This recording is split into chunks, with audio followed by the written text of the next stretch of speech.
हरे कृष्णा। आप सबका स्वागत है अंडरस्टैंडिंग गीता इन 18 डेज के कोर्स में।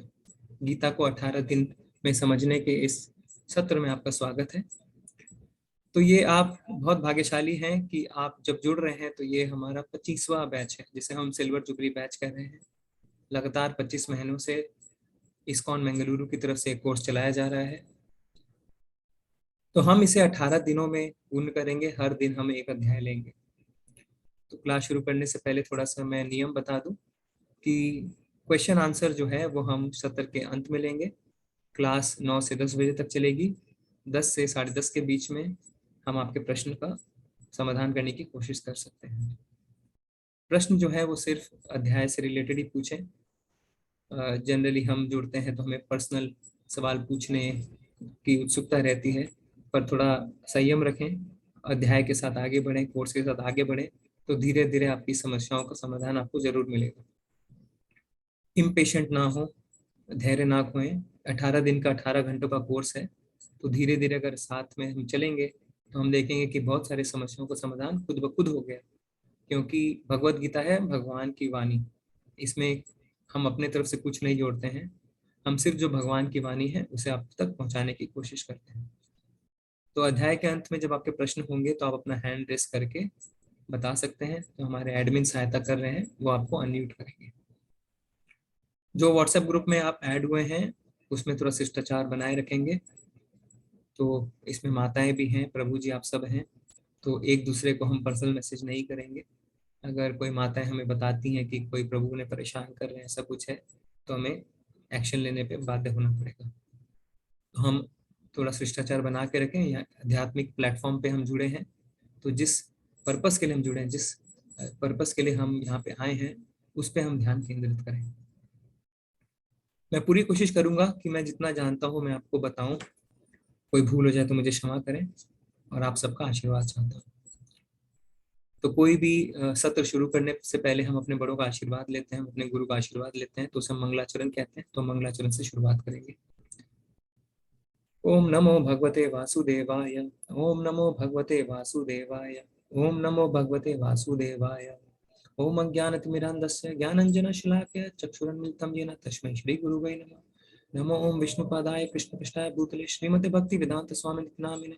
नमस्ते सारस्वती देवी गौरवाणी प्रचारिणे निर्विशेषशून्यरि पाश्चात्य देशतारिणे। हे कृष्ण करुणा सिंधु दीनबंधु जगतपते गोपेश गोपिका कांत राधा कांत नमस्ते। तप्त कांचन गौरांगी राधे वृंदावनेश्वरी वृषभानु सुदे देवी प्रणमामि हरिप्रिये। जय श्री कृष्ण चैतन्य प्रभु नित्यानंद श्री अद्वैत शिवासादि गौर भक्तवृंद। हरे कृष्णा कृष्णा कृष्णा हरे हरे, हरे राम राम राम हरे हरे। हरे कृष्णा। तो भगवत गीता के पहले अध्याय में आपका स्वागत है। इस अध्याय का नाम है कुरुक्षेत्र के युद्ध स्थल में सैन्य निरीक्षण। आचार्य इस अध्याय का एक और नाम देते हैं, जिसे अर्जुन विषाद योग कहते हैं। विषाद योग यानी अर्जुन समस्या में पड़ गया, कंफ्यूजन में पड़ गया, दुविधा में पड़ गया। तो इस अध्याय को जब हम 1 घंटे के सत्र में देखेंगे, किस तरीके से यह अध्याय सैन्य निरीक्षण यानी सैन्य का एनालिसिस करना, सैनिकों का, उससे धीरे धीरे आगे बढ़ते हुए विषाद की ओर बढ़ता है। तो पहले अर्जुन श्री कृष्ण को कहता है कि मुझे सैन्य निरीक्षण करना है, मुझे दोनों सेनाओं के बीच में ले जाके खड़ा करो, जिससे मैं देख सकूं दोनों ओर की सेनाओं में कौन लड़ने आए हैं। पर धीरे धीरे जैसे वो आगे बढ़ता है, उस तरीके से उसका विषाद बढ़ता जाता है, वो दुख में डूबता जाता है, मोह उसके ऊपर हावी होती जाती है। इसलिए इस अध्याय का 2 नाम है। एक है कुरुक्षेत्र में युद्ध स्थल में सैन्य निरीक्षण, और दूसरा अर्जुन विषाद योग। तो हम समझ जाएंगे आगे चल के कि क्यों इसे विषाद योग कहा गया है। तो सैन्य निरीक्षण करने की दरकार क्यों है? क्या अर्जुन जब युद्ध में उतरा, वो अपने रथ में बैठा हुआ था, उसे पता नहीं था कि उसे किससे लड़ाई करनी है? नहीं, ऐसा नहीं था। अर्जुन भगवान का बहुत बड़ा भक्त था, वो कोई सामान्य व्यक्ति नहीं था। किंतु यहाँ पे सैन्य निरीक्षण इसलिए हुआ है जिससे हमें युद्ध में जितने प्रस्तुत लड़ाके हैं उनका दृष्टिकोण पता चल सके। अलग अलग व्यक्तियों का दृष्टिकोण पता चलेगा हमें इस अध्याय। तो पहला अध्याय इस रूप से बहुत विशेष है कि यहाँ पे जितने पात्रों को हम देखेंगे उतने पात्रों को हम और किसी अध्याय में नहीं देखेंगे। तो यहाँ पे हमें धृतराष्ट्र का दृष्टिकोण पता चलेगा, दुर्योधन का दृष्टिकोण पता चलेगा, अर्जुन का दृष्टिकोण पता चलेगा। सब अपने अपने दृष्टिकोण से इस युद्ध को और युद्ध स्थल को देखेंगे, फिर हमें पता चलेगा कि कौन से दृष्टिकोण से हमें देखना है आगे के अध्याय में, यानी भगवान का दृष्टिकोण कौन सा है, वो हम दूसरे अध्याय में देखेंगे। तो आगे बढ़ते हैं। तो शुरू करने से पहले हम थोड़ा जानते हैं शील प्रभुपाद के बारे में। तो प्रभुपाद जी कौन है?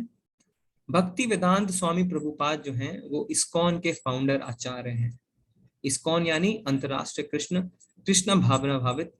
कृष्ण भावनामृत संगठन, जिसको हम इंग्लिश में कहते हैं international society for Krishna consciousness.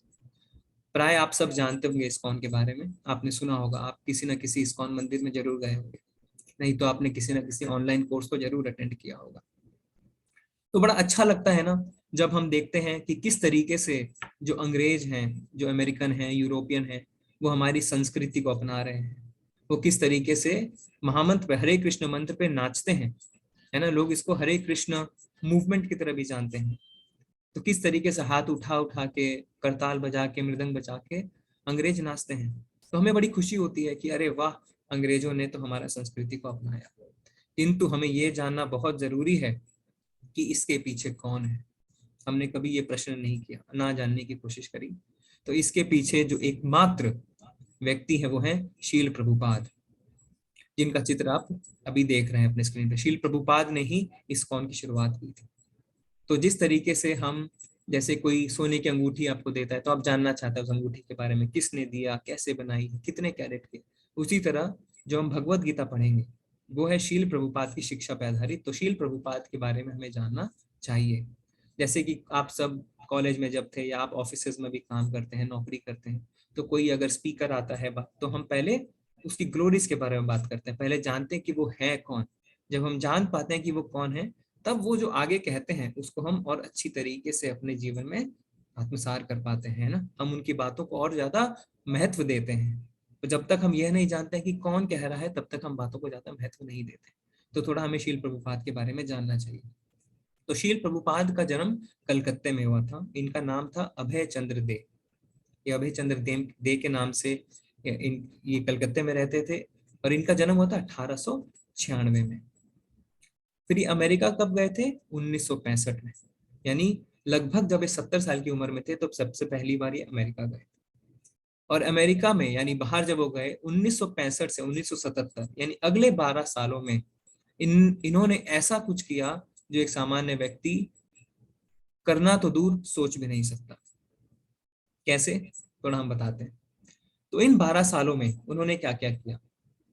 इन 12 सालों में उन्होंने 60 किताबें लिखी, और उसके पहले उन्होंने कितनी लिखी थी? सिर्फ 3। इन 12 सालों में उन्होंने 4000 शिष्य बनाए, 4000 शिष्यों को दीक्षा दी। इससे पहले कितने कितने शिष्यों को दीक्षा दी थी? सिर्फ 1। इन 12 सालों में इन्होंने कितने मंदिर खोले? 108, और सब भारत से बाहर, ज्यादा से ज्यादा भारत से बाहर मंदिर खोले 108, और उसके पहले एक भी मंदिर नहीं खोला था। इन 12 सालों में उन्होंने पूरे विश्व की कितने बार चक्कर लगाए? 10 से भी ज्यादा बार।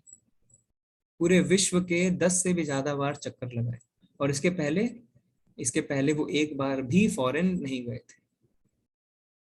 तो हम कह सकते हैं कि क्या इन 12 सालों में उनके साथ चमत्कार हो गया? क्या भगवान की बहुत बड़ी उन पर कृपा हो गई? ऐसा क्या हो गया? पर हमें ऐसा समझना चाहिए कि जो पहले 70 साल थे इनकी जिंदगी के, वो इन 12 सालों की तैयारी थी। जब ये 12 साल की तैयारी जब उन्होंने 70 साल तक करी, तब जाके 12 साल में इन्होंने वो हासिल किया जो एक सामान्य व्यक्ति सोच भी नहीं सकता। और 81 साल की उम्र तक इन्होंने इस्कॉन की स्थापना कर दी थी। इसमें आप देखेंगे सबसे पहले मानचित्र में कि एक छोटा सा रथ आपको दिख रहा है यहाँ पे, और अभी रथ यात्रा आने वाली है जुलाई में। तो एक छोटे से प्रभुपाद जो उस टाइम पे 4-5 वर्ष के भी थे, उन्होंने अपने पिताजी को कहा कि पिताजी मुझे रथ ला के दीजिए, मुझे भगवान जगन्नाथ को रथ में बिठा के यात्रा निकालनी है। उन्हें अपने खुद के भगवान चाहिए थे। तो कोई ज्यादा इसमें आश्चर्य की बात नहीं कि उन्होंने यही रथ 65 साल बाद भी चलाया। बस सिर्फ फर्क इतना था कि ये कलकत्ता की सड़कों में था, और 65 साल बाद अमेरिका की सड़कों पे। प्रभुपाद जी पहले शख्स थे जिन्होंने अमेरिका की सड़कों पे भगवान जगन्नाथ की रथ यात्रा निकाली। तो प्रभुपाद जी जब पढ़ते थे तो वो स्कॉटिश चर्च कॉलेज में पढ़ते थे कलकत्ते में, और ये सुभाष चंद्र बोस इनके 1 साल सीनियर थे इनके कॉलेज में। स्कॉटिश चर्च उस समय का बहुत नामी कॉलेज था और अंग्रेजों द्वारा प्रचालित था, और ये गांधी जी की शिक्षा से बहुत प्रभावित थे। तो जब इन्होंने अपनी पढ़ाई पूरी की, 4 साल की कोर्स पूरा किया पढ़ाई का, तो चौथे वर्ष में जब ये थे तो गांधी जी ने एक ललकार दी थी सबको कि हमें जो नौकरशाही मानसिकता है, जो स्लेव मेंटालिटी है, जो कि अंग्रेज जो फॉरेनर्स हैं वो स्कूल कॉलेजों में सिखा रहे हैं, उनका बहिष्कार करना चाहिए। तो प्रभुपाद जी ने भी अपनी डिग्री का बहिष्कार किया था, उन्होंने डिग्री प्राप्त नहीं करी, उन्होंने पढ़ाई करते हुए भी डिग्री प्राप्त नहीं करी। दूसरे चित्र में आप देखेंगे कि प्रभुपाद जी यहाँ बैठे हैं सफेद कुर्ते धोती कुर्ते में, और उनके साथ जो है वो है उनके गुरु महाराज भक्ति सिद्धांत सरस्वती ठाकुर।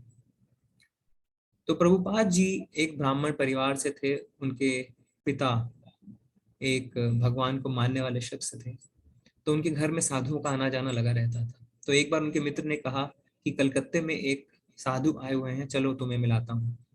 प्रभुपाद जी ने साफ इनकार कर दिया, उन्होंने कहा नहीं, मैंने बहुत साधुओं को देखा है, मुझे किसी साधु के पास जाने की कोई आवश्यकता नहीं।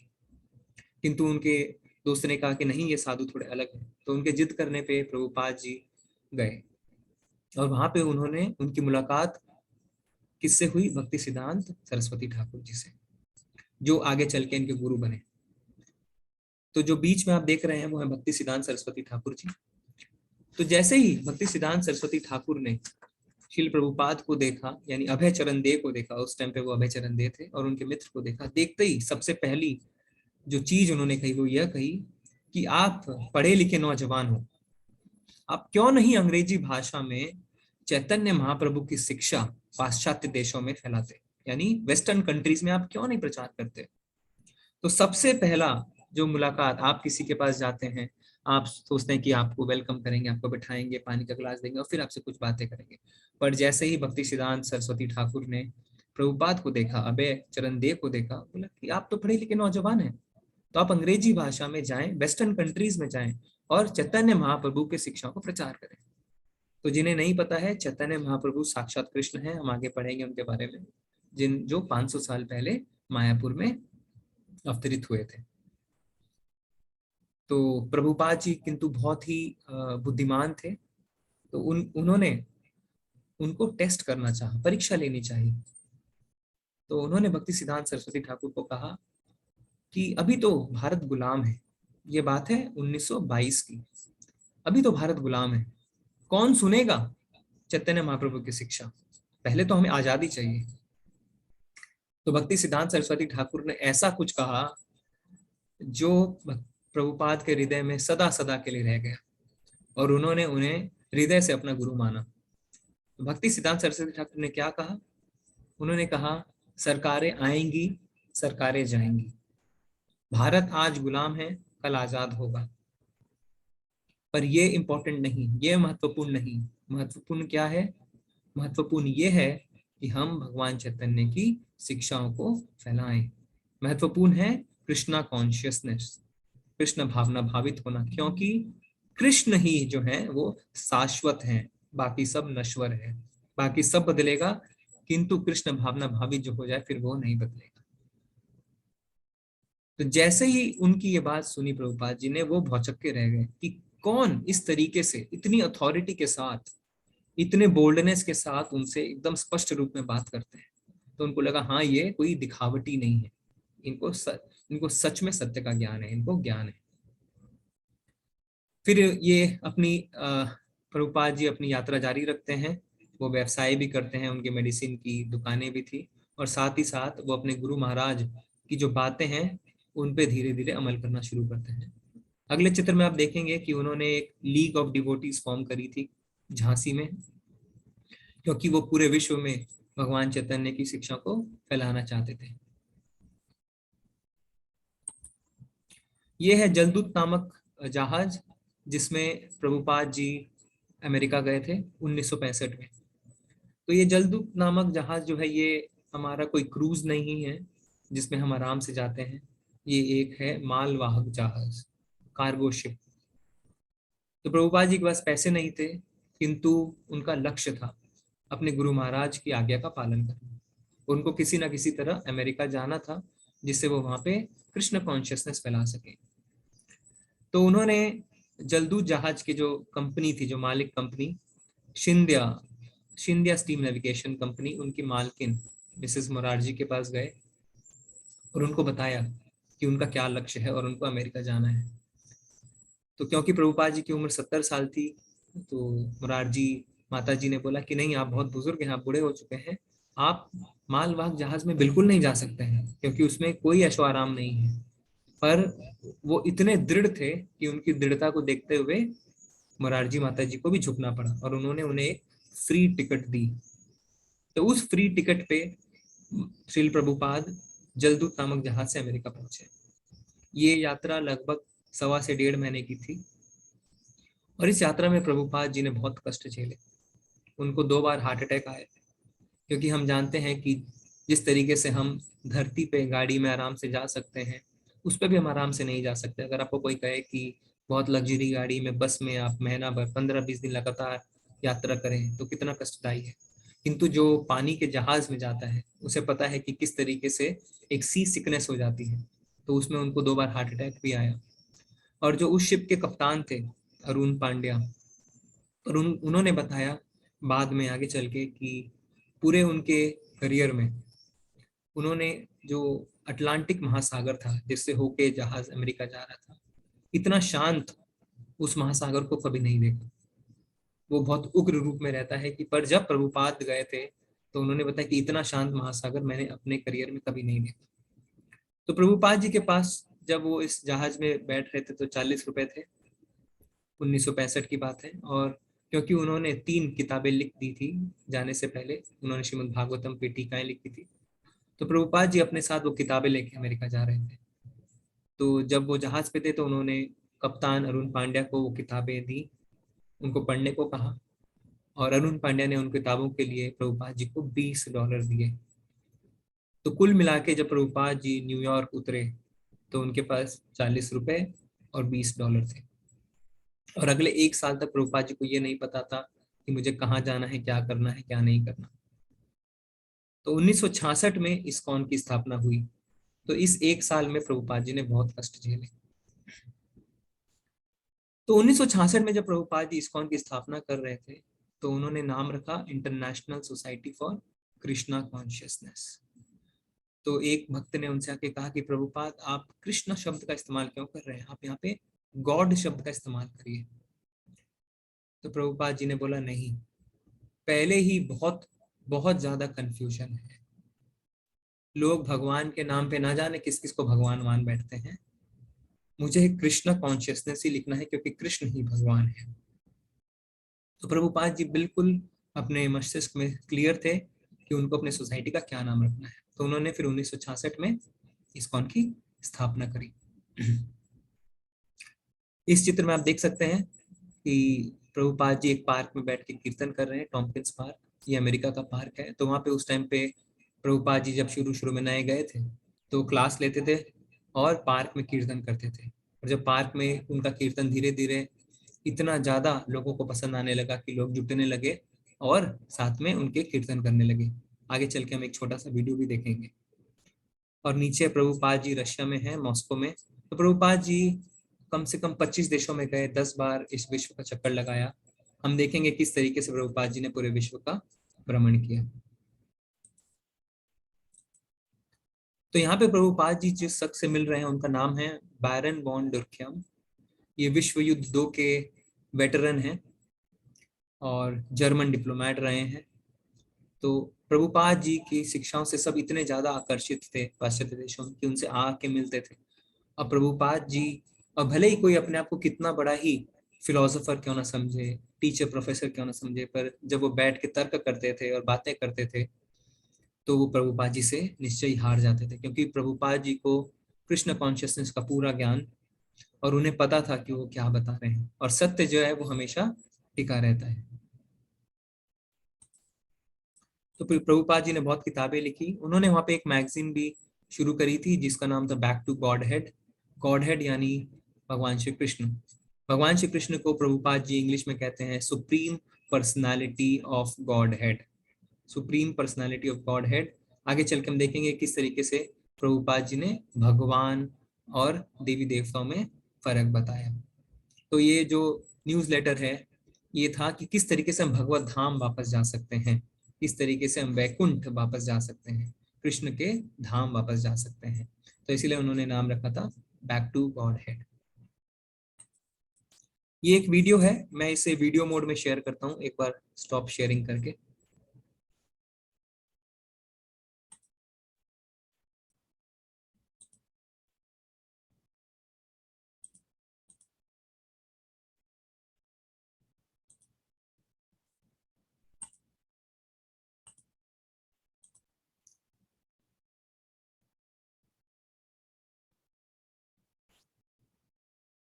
आप इसे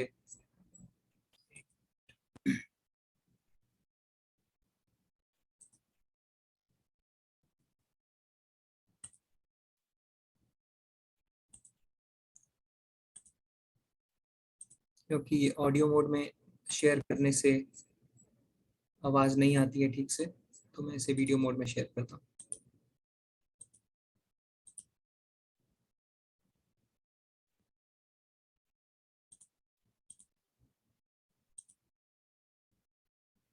मैं इसे प्ले करूंगा, अगर आवाज नहीं आए तो संजय प्रभु आप मुझे बता सकते हैं। हरे Krishna. In Delhi, Bhaktivedanta Swami personally distributes copies of Back to Godhead and, with small donations, struggles to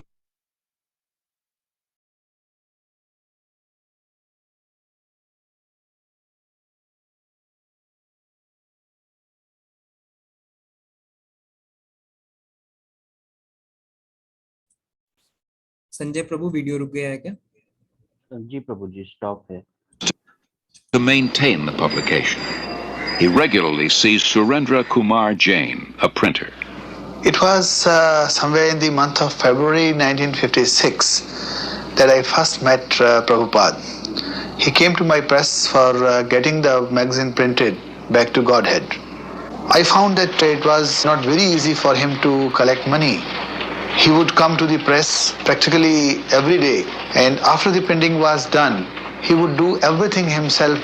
But he was a dedicated person, a very committed person.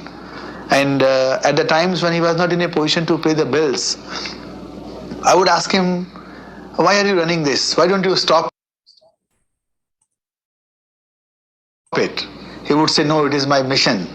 And one day Surendra Kumar, you will see that I will succeed in my mission.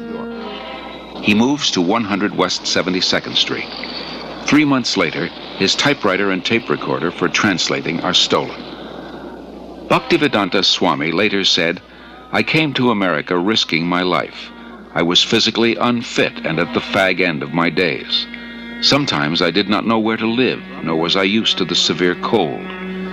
Seemingly, I was alone for 1 year, but I never felt alone.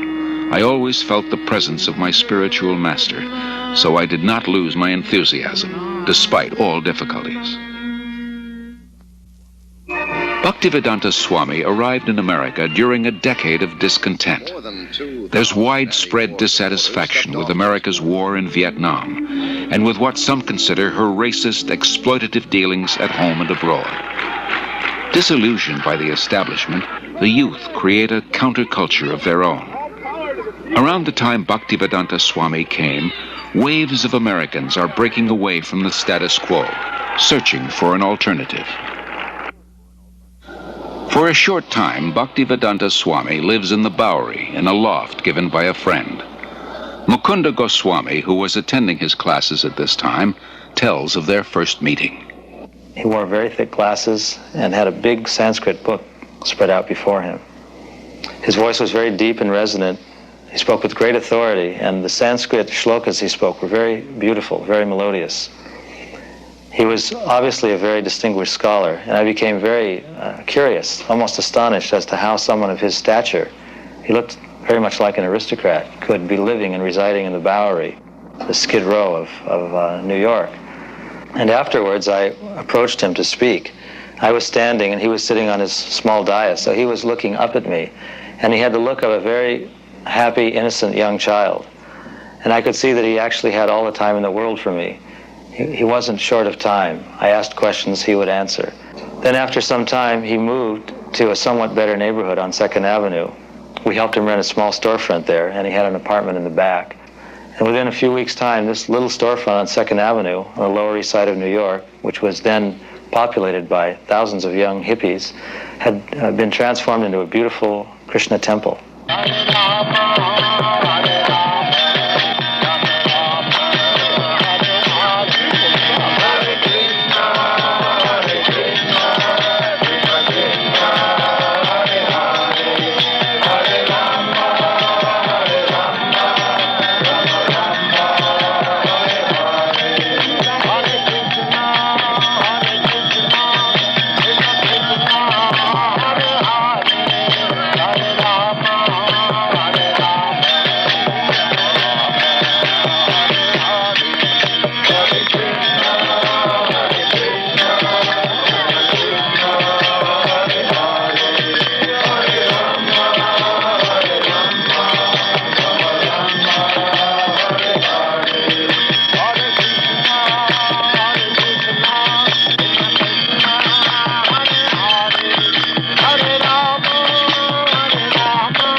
Hare Krishna movement has taken root.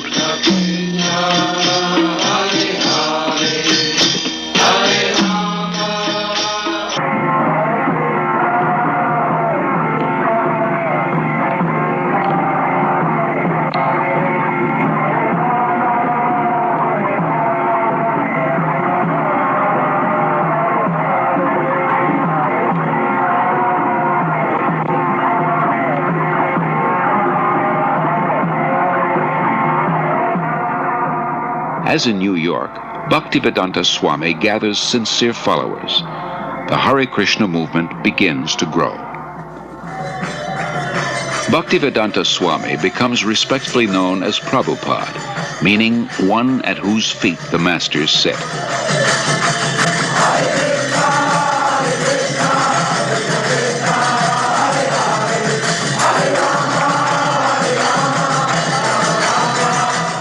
Our lives will be successful.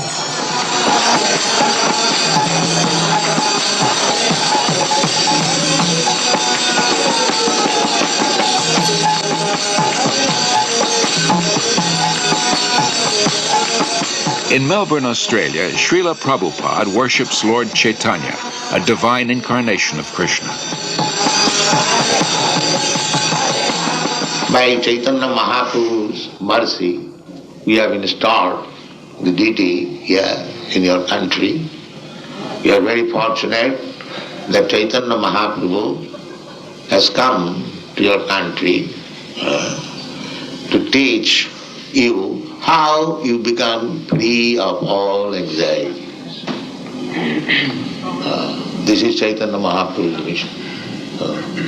Everyone is full of anxiety, but everyone can be free from all the anxieties if he follows the path chalked out by Sri Chaitanya Mahaprabhu. As people are fallen in this age, the method also has been offered very simply. They have been recommended simply to chant the holy name of God. That's all. For 5 years after first arriving in America, Srila Prabhupada presents Krishna consciousness primarily to Westerners, from housewives to hippies to heads of state. Then, in November 1971, after a world tour, he returns to Delhi with some of his followers. The mayor receives him with the fanfare that greets a homecoming patriot. Prabhupada quotes Lord Chaitanya. It is the duty of those born in India to benefit others by spreading Krishna consciousness. This is India's greatest glory, her unique gift to the world. 30,000 Indians gather nightly at the Delhi fairgrounds to see the Western devotees and hear Prabhupada speak.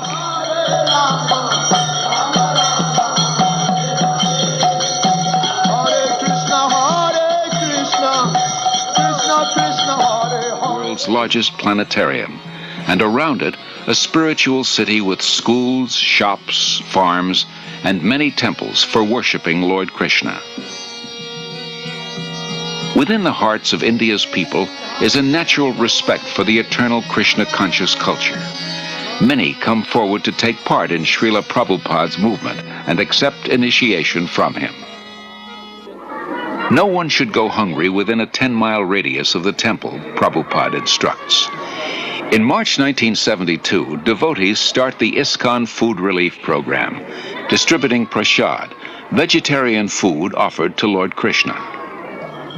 As the Mayapur project develops, Prabhupada invites his disciples from 6 continents to join together yearly on the anniversary of Lord Chaitanya's appearance. Prabhupada wants them to be purified and inspired by remembrance of the Lord in his holy land. Prabhupada sees his society grow into a worldwide confederation with more than 100 temples, restaurants, institutes, schools, and farm communities. 500 years ago, Lord Chaitanya predicted that one day the holy name of Krishna would be heard in every town and village of the world. By the mid-70s, Hare Krishna becomes a household word. हरे कृष्णा। तो आपने देखा कि किस तरीके से प्रभुपाद बता रहे हैं कि you all will be free from anxiety. तो हम सब एंजाइटी से फ्री होंगे, ये भगवत गीता का हमें आश्वासन है। हमारे पास थोड़ा समय कम है, इसीलिए हम आगे जाएंगे। In Delhi, Bhaktivedanta Swami. इसमें अगले स्लाइड में प्रभुपाद जी कहाँ कहाँ गए थे, पर इसको हम आगे स्किप करेंगे। हम आगे जी, राधा गोविंद की जय। तो अभी जो आप अपने स्क्रीन पे देख रहे हैं, ये राधा गोविंद जी हैं जो इस्कॉन मंगलुरु में हैं, अर्चविग्रह। यहाँ पे ये जो कोर्स में आप आज भाग ले रहे हैं, ये ऑर्गेनाइज किया है श्री श्री राधा गोविंद मंदिर इस्कॉन मंगलुरु ने। तो इस्कॉन के पूरे भारतवर्ष, पूरे विश्व में अनेक मंदिर हैं, तो ये कोर्स इस्कॉन मंगलुरु करवाता है। और यहाँ के अध्यक्ष प्रेसिडेंट है नामनिष्ठ दास प्रभु। प्रभु जी कानपुर IIT से बीटेक हैं और पढ़ाई करने के बाद उन्होंने इन्फोसिस में कुछ समय काम किया। फिर इनका भगवत भक्ति के प्रति रुझाव रहा, तो तब से ये भगवत भक्ति में हैं। प्रभु जी ब्रह्मचारी हैं और वहाँ पे अभी प्रेसिडेंट हैं इस्कॉन मंगलुरु के। तो उनकी अध्यक्षता में आज 25वां सिल्वर जुबली बैच जो है वो भगवत गीता के इस कोर्स का संचालन हो रहा है। तो अभी हम देखते हैं कि भगवत गीता एक महाकाव्य ग्रंथ है जिसमें हमारी सभी समस्याओं के उत्तर हैं। यह महात्मा गांधी द्वारा एक आध्यात्मिक शब्दकोश माना जाता था और ये पूरे विश्व के कई लोगों के लिए प्रेरणा की पुस्तक है। तो आज भी हम जानते हैं कि हमारे माननीय प्रधानमंत्री जब किसी दूसरे देश के प्रधानमंत्री या राष्ट्रपति को कुछ तोहफा देना चाहते हैं तो वो क्या देते हैं? भगवत गीता। वो कहते हैं कि इससे अच्छा मेरे पास और कोई तोहफा नहीं है जो भारत जो है वो पूरे विश्व को दे सके। तो ये आज की बात नहीं है, ये पहले से चला आ रहा है और एक महाकाव्य है। भगवत गीता का अर्थ होता है, भगवत मतलब भगवान, गीत यानी गीत यानी भगवान के बोले, भगवान का गाया हुआ गीत को भगवत गीता कहते हैं। तो गांधी जी कहते हैं कि जो लोग गीता का ध्यान करते हैं वे हर दिन ताजा आनंद और नए अर्थ को प्राप्त करते हैं। तो हर दिन हम भगवत गीता में एक नया अर्थ खोज सकते हैं। और सिर्फ गांधी जी नहीं, हम जानते हैं कि आइंस्टाइन ने क्या कहा कि जब मैं भगवत गीता पढ़ता हूँ और महसूस करता हूँ कि भगवान ने इस ब्रह्मांड को कैसे बनाया तो इतना शानदार है। तो बड़े बड़े साइंटिस्ट जो हैं वो भी ये बात बोल रहे हैं कि जब वो भगवत गीता पढ़ रहे हैं तो भगवत गीता में उन्होंने देखा कि भगवान ने ब्रह्मांड को कैसे बनाया। तो जब ये पढ़ते हैं तो क्या लगता है कि कितना शानदार है और सब बाकी सब व्यर्थ है। तो इस्कॉन की भगवत गीता हमें क्यों पढ़नी चाहिए? भगवत गीताओं की हजारों टीकाएं बाजार में हैं हमारे घर में भगवत गीता है, अलग अलग टीका है, पर इस्कॉन की भगवत गीता हमें क्यों पढ़नी चाहिए? इसको हम एक उदाहरण से समझते हैं कि अगर आपको कोई मोबाइल अपना चार्ज करना है और आपके चार्जर की अगर तार टूटी हुई है, तो क्या मोबाइल कभी चार्ज हो सकता है? क्या उसमें से डेटा ट्रांसफर हो सकता है? नहीं। इसी तरीके से तो जो ज्ञान हमें गुरु शिष्य परंपरा से नहीं मिलता, वो ज्ञान जो है वो आधिकारिक नहीं है। तो इस्कॉन जो है वो एक अटूट श्रृंखला से हमें इस ज्ञान को पहुंचाता है। ये श्रृंखला शुरू होती है भगवान श्री कृष्ण से, जिन्होंने ब्रह्मा जी को ज्ञान दिया, फिर नारद मुनि को, इस तरीके से करते करते श्रील प्रभुपाद तक आए। तो जितने आचार्य हुए हैं उन सब का हम आगे के अध्यायों में देखेंगे लिस्ट, कि किस तरीके से ये ज्ञान जो है हमें अटूट श्रृंखला से मिला है। तो इसीलिए हमें इस्कॉन की गीता पढ़नी चाहिए। गीता एक विशाल ग्रंथ है। गीता के एक व्यवस्थित अध्ययन में लगभग 1 वर्ष लगेगा। तो इसमें 18 अध्याय हैं, 700 श्लोक हैं। तो इसको हम एक घंटे में 18 दिन में पूरी तरीके से अगर हम चाहें कि हम हर श्लोक पढ़ लें तो ये संभव नहीं। अगर व्यवस्थित अध्ययन करना है तो 1 वर्ष लगता है। इसलिए इस्कॉन अलग अलग कोर्सों का, जैसे लेवल 1 है, उसके बाद लेवल 2, लेवल 3, इस तरीके से कोर्स चलते हैं। हम 18 दिन में इसे पूरी तरीके से नहीं पढ़ सकते। तो हम क्या करेंगे, हम कृष्ण और अर्जुन के बीच जो विचार हैं उनके प्रभाव पर अपना ध्यान केंद्रित करेंगे।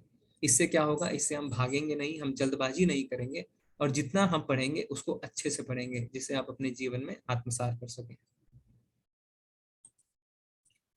तो अर्जुन, अब कोई भक्त, कोई कहता है, हमें बताते हैं, कई लोग कहते हैं कि अर्जुन तो भगवान का इतना बड़ा भक्त था, तो उसे इस ज्ञान की आवश्यकता क्यों थी, क्यों वो मोह में आ गया? तो हमें अर्जुन की माया को कृष्ण की व्यवस्था समझना चाहिए। ये बहुत महत्वपूर्ण है हमारे लिए ये जानना कि अर्जुन कोई साधारण व्यक्ति नहीं था, वो भगवान का नित्य पार्षद है। नित्य पार्षद का अर्थ होता है जब भगवान आते हैं तो अपने पार्षदों के साथ आते हैं लीला करने, अकेले नहीं आते। तो अर्जुन नित्य पार्षद है, किंतु अर्जुन अगर माया में नहीं आता, मोह में नहीं आता, तो भगवान को गीता का ज्ञान देने का मौका नहीं मिलता। तो जिस तरीके से एक रिपोर्टर जब एक नेता को अपने स्टूडियो में बुला के प्रश्न पूछता है, तो वो अपने लिए प्रश्न नहीं पूछता है, वो हम सब के लिए प्रश्न पूछता है। तो अर्जुन ने हम सब के लिए प्रश्न पूछे, जिससे कि हम गीता की गंगा में स्नान कर सकें। यदि अर्जुन भ्रमित नहीं होता तो कृष्ण को भगवत गीता बोलने के लिए कोई आवश्यकता ही नहीं रह जाती। अगर भ्रमित ही नहीं होता अर्जुन, तो ये भगवत गीता आती ही नहीं। अर्जुन भगवत गीता के स्पष्ट पहले श्रोता हैं, फिर भी भगवत गीता सभी के हित के लिए है। तो कोई लोग कहते हैं कि भगवत गीता द्वापर के अंत में ही क्यों बोली गई, तो यानी 5000 साल पहले ही क्यों नहीं बोली? ये बात गलत है। भगवत गीता करोड़ों साल से है। हम जब अध्याय 4 में जाएंगे तो हम देखेंगे किस तरीके से भगवत गीता का ज्ञान कम से कम 12 करोड़ साल पुराना है। उसके लिए आप बने रहें। हम 4थे अध्याय में आपको इसकी गणना करके, मैथमेटिक्स करके पूरी अच्छी तरह समझाएंगे कि किस तरीके से भगवत गीता का ज्ञान सिर्फ 5000 वर्ष पुराना नहीं है। तो इसमें एक प्रश्न उठता है, कई लोग कहते हैं, आप अगर हाथ उठा के भी हमें जवाब दे सकते हैं, अपना हैंड रेस कर सकते हैं, कि भगवत गीता युद्ध भूमि में क्यों कही गई? भगवान श्री कृष्ण अपने महल में बैठ के भी कह सकते थे, पर युद्ध भूमि में ही भगवत गीता क्यों कही गई?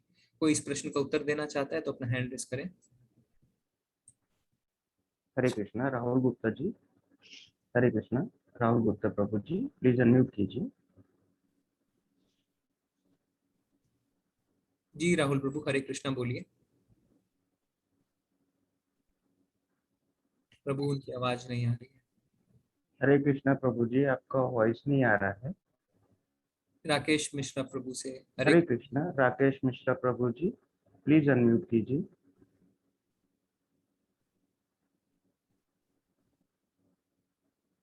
हरे कृष्णा प्रभु जी। प्रभु जी, आप अपने स्क्रीन पे देखेंगे एक अनम्यूट का ऑप्शन आएगा, आप उसे प्रेस जी कर। प्रभु जी, उनको भेजते हैं।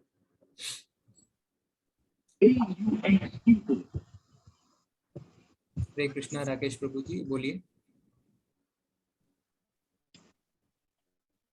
प्रभु जी, हरे कृष्णा, आवाज नहीं आ रही है। A6+ माता जी प्रभु जी, प्लीज अनम्यूट कीजिए। आप सबसे निवेदन है कि आप अपना जो सही नाम है उससे जुड़े, जिससे हम अच्छे से वार्तालाप कर सकें। आपका मोबाइल का नाम कभी कभी रहता है, तो जैसे गैलेक्सी A6 हम समझ नहीं पाएंगे। जी गैलेक्सी A6 प्रभु जी, माता जी आप बोले, अनम्यूट का बटन दबाएं अपने स्क्रीन पे और बताएं। नमस्कार सर। मुझे लगता है कि इसलिए वहाँ बोली गई क्योंकि सामने साथ सभी अपने ही लोग थे और सबसे दुविधा की स्थिति थी वो अर्जुन के लिए, और ऐसी स्थिति में ही अर्जुन को वो ज्ञान की आवश्यकता थी। जी माता जी, एक और हम पूछेंगे, हमारे पास समय की कमी है। हरे कृष्णा। सोहिनी भास्कर माता जी, प्लीज अनम्यूट कीजिए।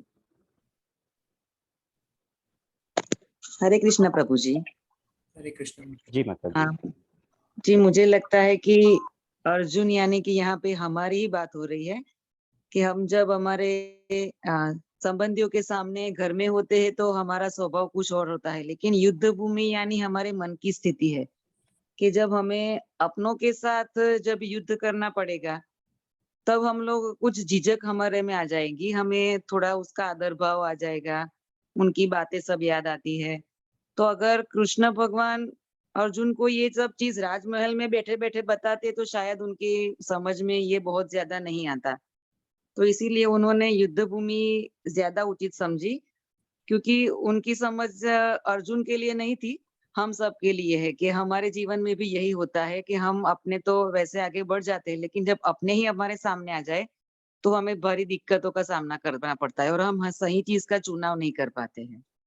जी माता तो जी, इसीलिए धन्यवाद माता जी, आपने बहुत अच्छा दृष्टिकोण रखा कि किस तरीके से जब हमारे खुद के हमारे सामने आते हैं तो हमारे अंदर एक दया की भावना आती है। माता जी बहुत धन्यवाद। और अर्जुन को भी दया आई थी, हम देखेंगे आज के अध्याय में।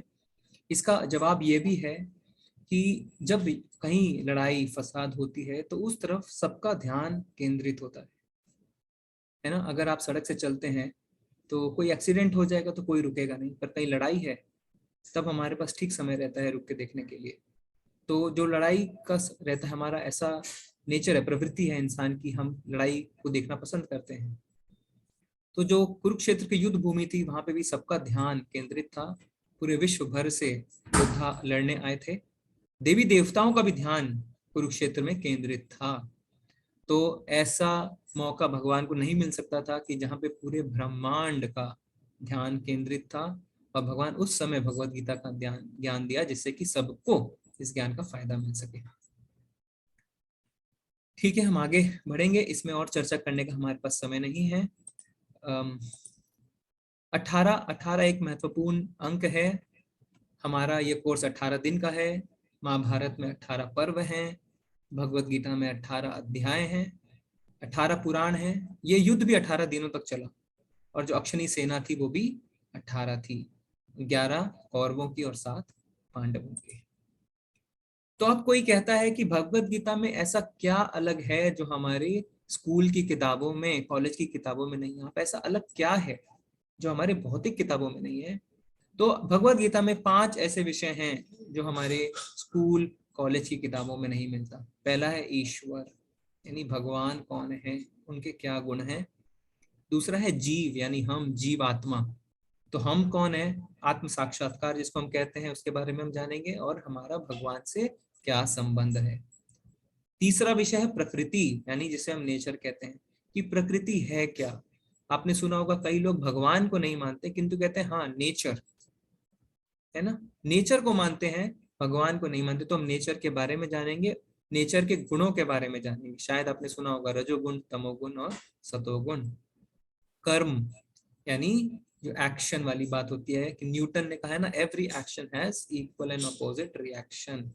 तो भगवत गीता में हमारे कर्मों का बहुत अच्छे से विश्लेषण है। तीव्र कर्म क्या होते हैं, जैसे तुरंत एक्सीडेंट हो गया है ना। फिर मंद कर्म जैसे कैंसर, धीरे धीरे। और फिर कोई कुछ कर्म जो है अगले जन्म तक जाते हैं, तो हम सबके बारे में जानेंगे। कर्म योग के बारे में जानेंगे कि कर्म योग क्या होता है, सकाम कर्म, निष्काम कर्म। तो कर्म का भगवत गीता में बहुत अच्छे से विश्लेषण है।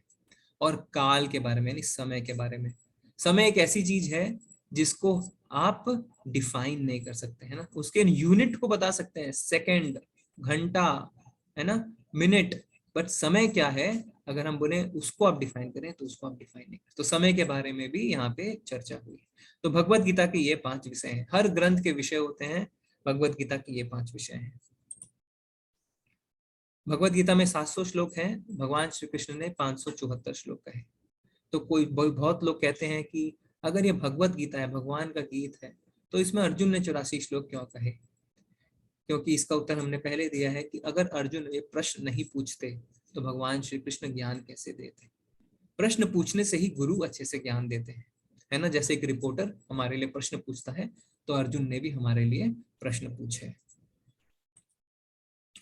अब गीता के रहस्यवाद की शुरुआत करते हैं। आप सबका दोबारा स्वागत है।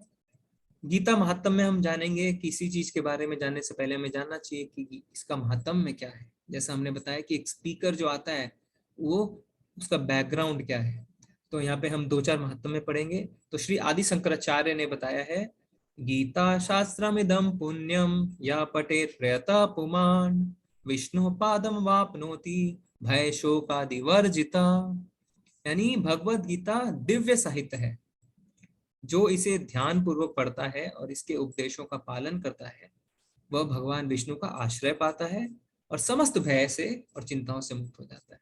आज के समय में हर किसी को भय है, एक छोटे से बच्चे को भी भय है।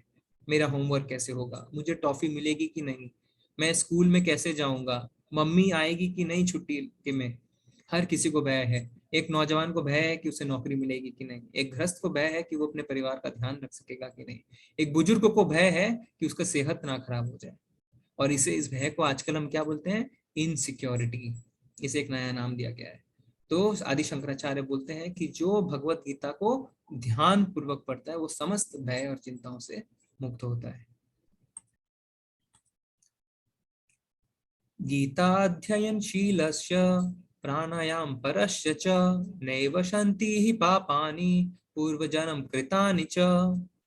यदि कोई भगवत गीता को निष्ठा और गंभीरता के साथ पढ़ता है तो भगवान की कृपा से उसके सारे पूर्व दुष्कर्म के फलों का उस पर कोई प्रभाव नहीं पड़ता। तो यहाँ पे आपको एक गारंटी मिल रही है। जैसे आप कोई रेफ्रिजरेटर घर में लाते हैं तो आपको आने वाले 10 सालों की गारंटी मिलती है, पर भगवान यहाँ पे आने वाले समय की नहीं, पिछले समय की भी गारंटी देते हैं कि आपके पुराने जितने भी दुष्कर्म हैं उनके फलों का आप पे कोई प्रभाव नहीं पड़ेगा। किंतु करना क्या होगा? निष्ठा और गंभीरता के साथ, है ना। आगे हम देखते हैं, गीतासु गीता कर्तव्य किमन्यो शास्त्र विस्तरे या स्वयं पद्मनाभस्य मुख पद्मनाभिनी श्रुता। चूंकि भगवत गीता भगवान के मुख से निकली है, अतएव किसी अन्य वैदिक साहित्य को पढ़ने की आवश्यकता नहीं। देखिए, आदि शंकराचार्य ने सारे वेदों और पुराणों को पढ़ लिया था। हमारे पास इतना समय नहीं है, हम पूरी भगवत गीता भी नहीं पढ़ सकते। वह जब ये बात कह रहे हैं कि हमें क्या करना है, हमें सिर्फ भगवत गीता ही पढ़नी है, केवल भगवत गीता का ही ध्यान पूर्वक तथा मनोयोग से श्रवण तथा पठन करना चाहिए। केवल एक पुस्तक भगवत गीता ही पर्याप्त है, क्योंकि ये समस्त वैदिक ग्रंथों का सार है और इसका प्रवचन भगवान ने किया है। देखिए, गंगा को हम सब पवित्र मानते हैं, सारे शास्त्रों में लिखा है कि गंगा नदी पवित्र। गंगा कहाँ से निकलती है? भगवान श्री कृष्ण के चरणों से। तो गीता का क्या कहना, जो भगवान के श्रीमुख से निकली है ना। हम आगे और महत्व में को स्किप करेंगे। अब हम आते हैं श्लोकों में। तो अर्जुन विसर्ग योग। तो सबसे पहला श्लोक, धृतराष्ट्रवाचा धर्म क्षेत्रे कुरुक्षेत्रे संवेतायुयुत्सव मामका पांडवश्चैव किम कुर्वत संजय। तो धृतराष्ट्र कौन है, हमें सबको पता है। मैं थोड़ा बता देता हूँ कि धृतराष्ट्र और पांडु 2 भाई थे। धृतराष्ट्र बड़े थे किंतु जन्म से अंधे थे, तो उन्हें राजा नियम के अनुसार नहीं बनाया गया, तो पांडु राजा बने। किंतु उनके मन में ये ईर्ष्या रह गई कि मैं राजा नहीं बन पाया, तो अब वो चाहने लगे कि उनके बच्चे राजा बने। किंतु नियम यह था कि जिसके बच्चे उम्र में बड़े होंगे, जो बड़े होते हैं वो राजा बनेंगे। अब हुआ यूं कि पांडु के बच्चे पहले हो गए, तो इस बात को बिल्कुल सहन नहीं कर पाए। तो उन्होंने बहुत छल कपट किया, उनके बच्चों ने बहुत छल कपट किया, और हमें पता है किस तरीके से जुए में हरा के पांडवों को वनवास हुआ। उसके बाद उन्हें उनका राज्य मिलने वाला था, किंतु उसके बाद उन्होंने राज्य देने से मना कर दिया, जिसके कारण ये युद्ध हुआ। तो यहाँ पे सबसे पहला श्लोक धृतराष्ट्र ने कहा है। लोग कहते हैं कि इतने प्रमुख पात्र हैं गीता में, किंतु सबसे पहला धृतराष्ट्र ने क्यों कहा? ऐसा है क्योंकि हमें यहाँ पे हर किसी के दृष्टिकोण को समझना है।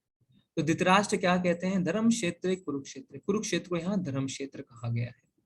क्यों? क्योंकि यहाँ पे कुरुओं ने बहुत कड़ी तपस्या करी थी, और जिस क्षेत्र में हम होते हैं उसका प्रभाव हमारे हृदय पे जरूर पड़ता है। जैसे हम खेल के मैदान में जाते हैं तो हमें खेलने की इच्छा होती है, मंदिर जाते हैं तो भजन करने की इच्छा होती है, स्कूल में बेंच पे बैठते हैं तो पढ़ने की इच्छा होती है। तो जो धर्म क्षेत्र में होता है वो हमेशा सत्य के साथ रहता है। तो धृतराष्ट्र को क्या भय था कि कहीं उनके पुत्रों पे धर्म क्षेत्र का प्रभाव ना पड़ जाए और वो संधि ना कर बैठे। तो इसीलिए हमें यहाँ पे धृतराष्ट्र की मनोवस्था पता चलती है कि बहुत घबराए हुए थे। फिर क्या कहते हैं, माम का पांडवश्चैव, अभी पांडु मर चुके थे, तो धृतराष्ट्र जो थे वो पांडवों के प्रति उनका इनका पिता जैसा व्यवहार होना चाहिए था, किंतु उन्होंने क्या कहा, मेरे और पांडु के पुत्रों ने क्या किया, तो उन्होंने अपने पुत्रों को अलग और पांडु के पुत्रों को अलग कर दिया। तो इस जगत में जो सारी लड़ाई झगड़े हैं, सारा फसाद का जड़ है मैं मेरा। तो जब तक मैं और मेरा चलता रहता है, झगड़े और फसाद होते रहते हैं। तो यहाँ पे भी धृतराष्ट्र ने मैं मेरा के चक्कर में पूरा फसाद हुआ। अब संजय जो है उनको दिव्य दृष्टि व्यास जी ने दी थी, जिससे वो महल में बैठे बैठे युद्ध भूमि में क्या हो रहा है वो देख सकते थे। तो उन्होंने धृतराष्ट्र को भी कहा था कि मैं आपको भी दिव्य दृष्टि देता हूँ, किंतु धृतराष्ट्र ने मना कर दिया। उन्होंने कहा कि मैंने आज तक सबको नहीं देखा, अब मैं किसी को पहचान नहीं पाऊंगा।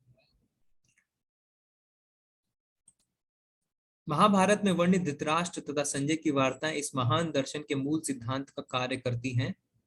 माना जाता है कि इस दर्शन की प्रस्तुति कुरुक्षेत्र के युद्ध स्थल में हुई, जो वैदिक युग से पवित्र तीर्थस्थल रहा है। तो युद्ध कुरुक्षेत्र बहुत ही पवित्र रहा है। यहाँ पे जो मरा है वो स्वर्ग गया है, भले ही वो शत्रु पक्ष का क्यों ना हो। इसका प्रवचन भगवान द्वारा मानव जाति के पथ प्रदर्शन हेतु तब किया गया जब वे स्वयं यहाँ उपस्थित थे। तो कुरुक्षेत्र में भगवान खुद उपस्थित थे। अब संजय ने क्या कहा, तो धृतराष्ट्र ने संजय से पूछा कि मेरे और पांडु के पुत्रों ने क्या किया। तो संजय क्या कहते हैं, हे राजन, पांडु पुत्रों द्वारा सेना की व्यूह रचना देखकर राजा दुर्योधन अपने गुरु के पास गया और उन्होंने ये शब्द कहे। तो दुर्योधन राजा था, तो उन्होंने दुर्योधन ने पांडु की सैन्य की व्यूह रचना देखी। तो जब सेना की व्यूह रचना देखी तो दुर्योधन घबरा गया। अब वो कहाँ गया, अपने गुरु के पास, यानी द्रोणाचार्य के पास। ठीक है, तो पांडु पुत्र की विशाल सेना को देख के वो अब, जिसे आपके बुद्धिमान शिष्य द्रुपद के पुत्र ने इतने कौशल से व्यवस्थित किया है। तो यहाँ पे जो सैन्य व्यूह रचना करी थी वो करी थी धृष्टद्युम्न ने। धृष्टद्युम्न कौन था, द्रुपद का पुत्र। द्रुपद और द्रोणाचार्य मित्र हुआ करते थे, किंतु किसी बात पे उनकी लड़ाई हुई तो द्रुपद ने एक यज्ञ किया, जिस यज्ञ से उन्हें पुत्र की प्राप्ति हुई, जिससे द्रोणाचार्य का वध कर सके। तो उस पुत्र का नाम था धृष्टद्युम्न। पर धृष्टद्युम्न हुआ यूं कि जब वो द्रोणाचार्य के पास गया कि मुझे शिक्षा चाहिए, तो द्रोणाचार्य ने उसे अपना शिष्य स्वीकार किया, यह जानते हुए कि वही उसके मृत्यु का कारण बनेगा। तो यहाँ पे जो दुर्योधन है वो अपने गुरु की इसी कमी को उनको इंगित कर रहा है, वो अपने गुरु का मजाक उड़ा रहा है। वो कह रहा है कि पहले आपने ये जो कमजोरी दिखाई धृष्टद्युम्न को अपना शिष्य बना के, अब इस युद्ध स्थल में ऐसी कमजोरी ना दिखाएं, पांडवों के प्रति दया करके। यहाँ से हमें दुर्योधन के दृष्टिकोण का भी पता चलता है कि किस तरीके से दुर्योधन एक बहुत बड़ा कूटनीतिज्ञ है। वह अपने गुरु को भी नहीं छोड़ता, उनसे भी आके उनको भड़काता है। क्यों भड़काता है, जिससे उनके अंदर अगर कोई भी दया भाव है वो खत्म हो और वो अच्छे से युद्ध करें। यहाँ पे देखिए दुर्योधन की आंखें, किस तरीके से वो अपने गुरु से बात करता है। तब कुरुवंश के व्योवृद्ध परम प्रतापी एवं वृद्ध पितामह ने सिंह गर्जना की सी ध्वनि करने वाले अपने शंख को उच्च स्वर से बजाया, जिससे दुर्योधन को हर्ष हुआ। तो जब दुर्योधन की ये हालत देखी, जब देखा कि वो नर्वस हुए जा रहा है, वो एक तरीके से सबको भड़का भी रहा है और फिर प्रेम से भी बात कर रहा है जैसे कूटनीतिज्ञ करते हैं, तो भीष्म पितामह ने क्या किया, उन्होंने जोर से अपना शंख बजाया। तो जो पितामह थे वो पांडव और कौरव दोनों के ही पितामह थे, है ना, से ग्रैंडफादर कहते हैं। पर जो शंख बजा, हम आगे देखेंगे कि पांडवों पे इसका कोई असर नहीं हुआ, ये एक फुस पटाखे की तरह चला गया। पर जब पांडवों ने और भगवान श्री कृष्ण ने शंख बजाया तो क्या हुआ, हम आगे देखते हैं। दूसरी ओर से श्वेत घोड़ों द्वारा खींचे जाने वाले विशाल रथ पर आसीन कृष्ण तथा अर्जुन ने अपने अपने दिव्य शंख बजाए। तो यहाँ पे अब भगवान श्री कृष्ण की एंट्री होती है।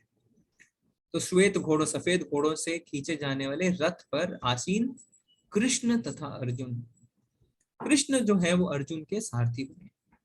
पर जब हम ड्राइवर और पैसेंजर की बात करते हैं तो हम पहले ड्राइवर का तो नाम लेते नहीं है, पर यहाँ पे नाम लिया गया कृष्ण तथा अर्जुन, क्योंकि कृष्ण साक्षात असंख्य ब्रह्मांड के स्वामी हैं, भगवान हैं। उन्होंने सारथी बनना स्वीकार किया, किंतु आगे हम देखेंगे उन्हें अच्युत कहा गया है, वो अपने पद से गिरते नहीं है। इसलिए कहा गया कृष्ण और अर्जुन ने अपने अपने दिव्य शंख बजाए, इनका शंख भी दिव्य था। तो भीष्म पितामह ने जो शंख बजाया था उससे कोई फर्क नहीं पड़ा, किंतु जब अर्जुन ने और कृष्ण ने जब शंख बजाए तो कई लोग यूं ही हार्ट अटैक से मर गए। हम कहते हैं ना, युद्ध जो है वो मानसिक स्तर पे ही लोग हार जाते हैं। तो शंख गर्जना सुन के एक भय और डर का माहौल उन्होंने शत्रु पक्ष पे पैदा कर दिया। अत्यवस्थितान् दृष्ट्वा धार्तराष्ट्रान् कपिध्वजा प्रवृत्तिः शस्त्र संपाते धनुर्दम्य पांडवा ऋषिकेशं तदा वाक्यम् इदं मा महीपते। उस समय हनुमान से अंकित ध्वजा लगे रथ पर आसीन पांडुपुत्र अर्जुन अपना धनुष उठाकर तीर चलाने के लिए उद्यत हुआ। तो अब जो रथ था उसपे क्या था, उसपे हनुमान जी से अंकित ध्वजा थी, वो साक्षात हनुमान जी बैठे थे। तो जहां भगवान राम है वहां हनुमान है, भगवान श्री कृष्ण जो है वो राम ही है। तो भगवान जो हनुमान जी थे वो उसी रथ पे अंकित जो ध्वजा थी, कपि ध्वजा, यानी हनुमान जी के अंकित ध्वजा जो थी, तो वो सिर्फ एक ध्वजा नहीं थी, उसमें साक्षात हनुमान जी भी थे। और अर्जुन ने अपना धनुष उठाया। हे राजन, धृतराष्ट्र के पुत्रों को व्यू में खड़ा देखकर अर्जुन ने कृष्ण से ये वचन कहे। तो अब अर्जुन जो है वो कृष्ण से क्या कहता है हम देखते हैं। तो यहाँ पे हमें दिखता है कि किस तरीके से पांडव पूरे कॉन्फिडेंस के साथ आगे बढ़ रहे हैं। अर्जुन ने कहा, हे अच्युत, भगवान श्री कृष्ण को कहते हैं अच्युत, कृपा करके मेरा रथ दोनों सेनाओं के बीच में ले चलें, जिससे मैं यहाँ युद्ध की अभिलाषा रखने वालों को और शस्त्रों की इस महान परीक्षा में जिनसे मुझे संघर्ष करना है उन्हें देख सकूं। तो कोई कह सकता है कि क्या अर्जुन को नहीं पता था उसे लड़ना किससे है, वो देखना चाहता था? नहीं, अर्जुन को पता था कि उन्हें किससे लड़ना है।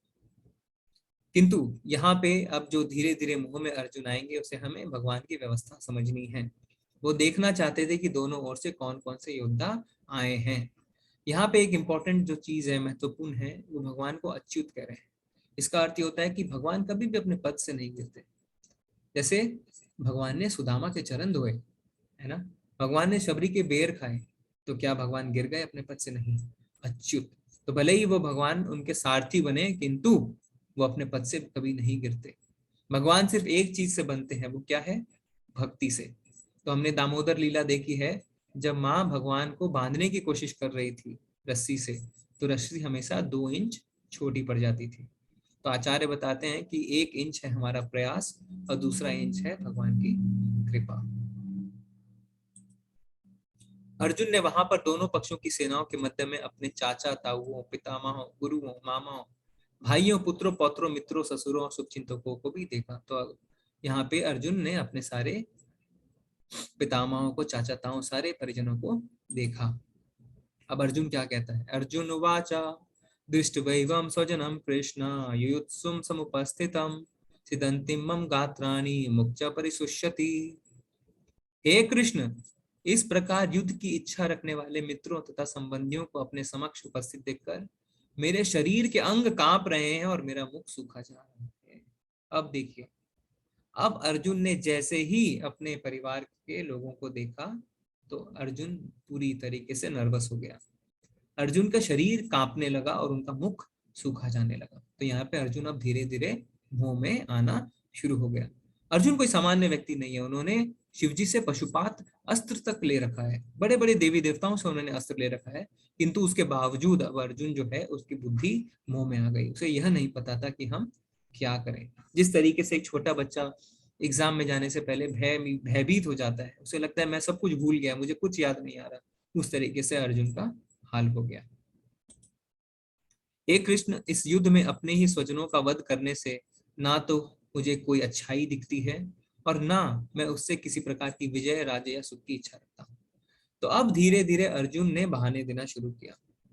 देखिए, अर्जुन ने अपनी बुद्धि का इस्तेमाल करते हुए ऐसे ऐसे कारण बताए जो हमें लगेगा कि अरे वाह, अर्जुन ने तो बहुत अच्छे कारण बताए हैं।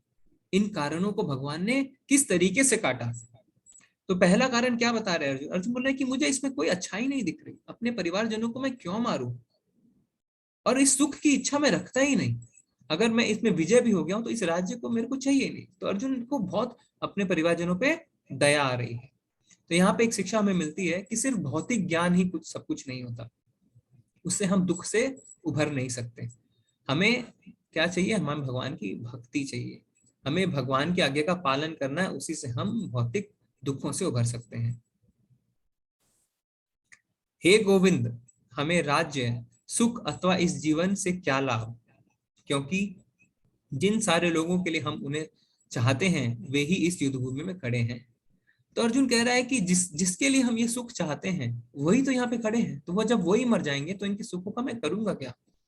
हे मधुसूदन, जब गुरुजन, पितृगण, पुत्रगण, पितामह, मामा, ससुर, पौत्रगण, साले तथा अन्य सारे संबंधी अपना धन एवं प्राण देने के लिए तत्पर हैं और मेरे समक्ष खड़े हैं, तो फिर मैं इन सबको क्यों मारना चाहूंगा, भले ही भी मुझे क्यों ना मार डाले। तो अर्जुन कहता है कि भले ही वह मुझे मार डाले, किंतु मैं अब उन्हें नहीं मार सकता।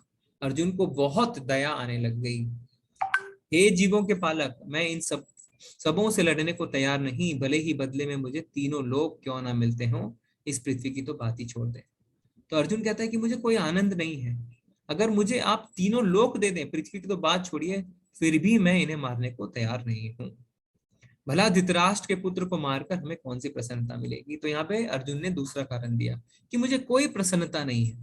पहला कारण अर्जुन ने क्या दिया कि मुझे दया आ रही है, और वो मतलब मुझे कोई प्रसन्नता नहीं है, मुझे कुछ नहीं चाहिए, मुझे तीनों लोक भी नहीं चाहिए। तो यहाँ से हमें ये समझ में आता है कि जीवन का क्या उद्देश्य है।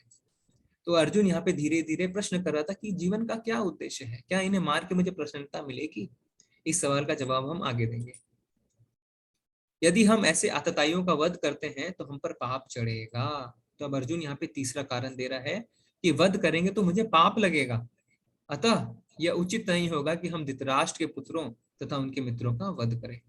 हे लक्ष्मीपति कृष्ण, इससे हमें क्या लाभ होगा, और हम अपने ही कुटुंबियों को मारकर हम किस प्रकार सुखी हो सकते हैं। तो यहाँ पे अर्जुन कहता है कि मुझे क्या फायदा है, उल्टा मुझे पाप चढ़ेगा। किंतु आचार्य बताते हैं कि 6 प्रकार के जो आतताई होते हैं उन्हें तुरंत मार देना चाहिए। कौन?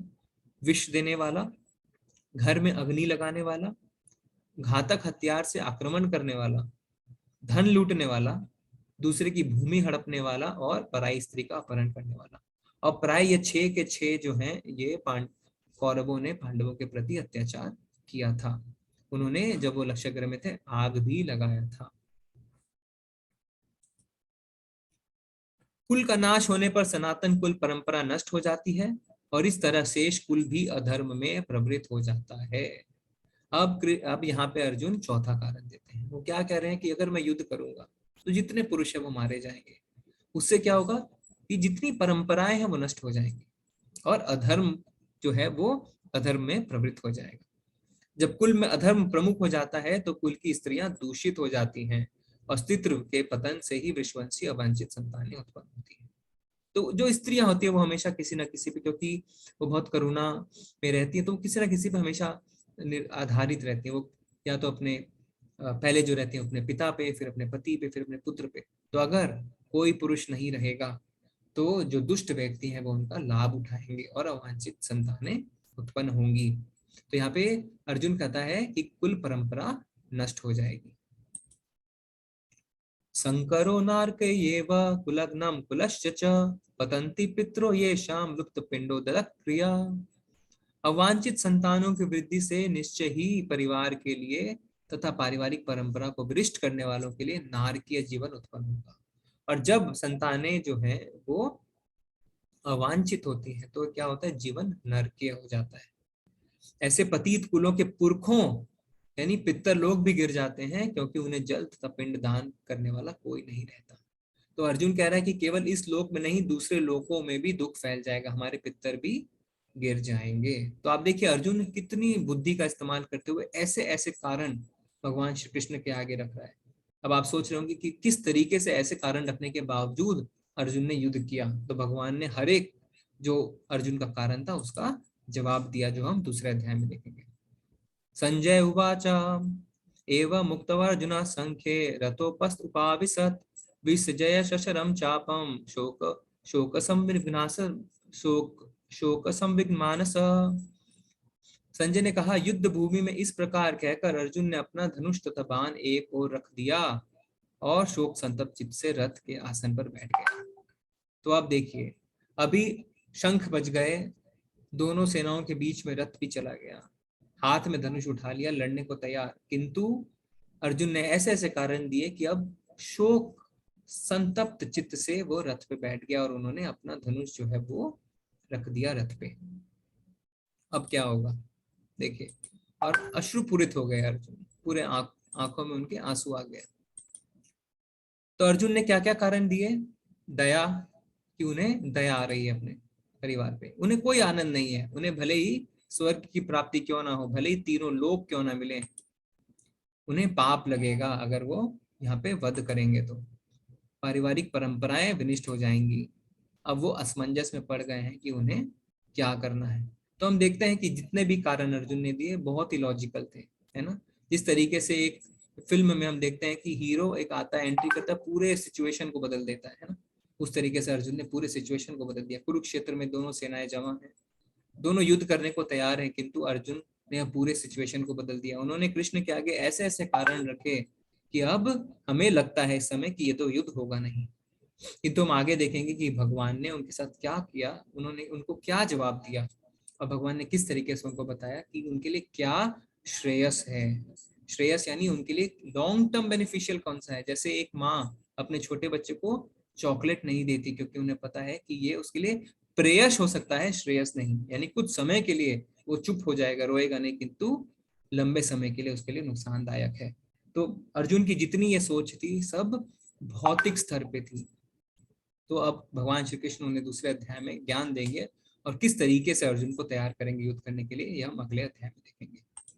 तो इस तरीके से इस अध्याय का अंत होता है। हरे कृष्ण। आपका कोई प्रश्न है तो आप पूछ सकते हैं अपना हैंड रेस करके। मुझे क्षमा करें, थोड़ा आज समय ज्यादा हो गया। हम कल से कोशिश करेंगे कि हम 1 घंटे में क्लास खत्म करें। जी प्रभु जी, प्रश्न ले लें प्रभु जी। जी जी प्रभु। हरे कृष्णा। गैलेक्सी M30 माता जी, प्रभु जी प्लीज अनम्यूट कीजिए।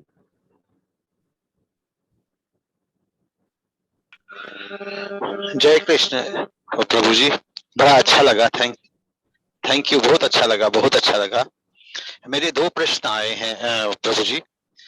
एक तो मैंने ये सुना है कि अर्जुन को बेसिकली भगवान कृष्ण ने गीता जी पहले हनुमान जी को सुनानी थी, इस वजह से उन्होंने ये जगह चुनी थी। क्या ये सत्य है? प्रभु जी हरे कृष्ण। हमारे आचार्य बताते हैं कि गीता सबसे पहले सूर्यदेव विवस्वान को दी गई थी 12 करोड़ साल पहले।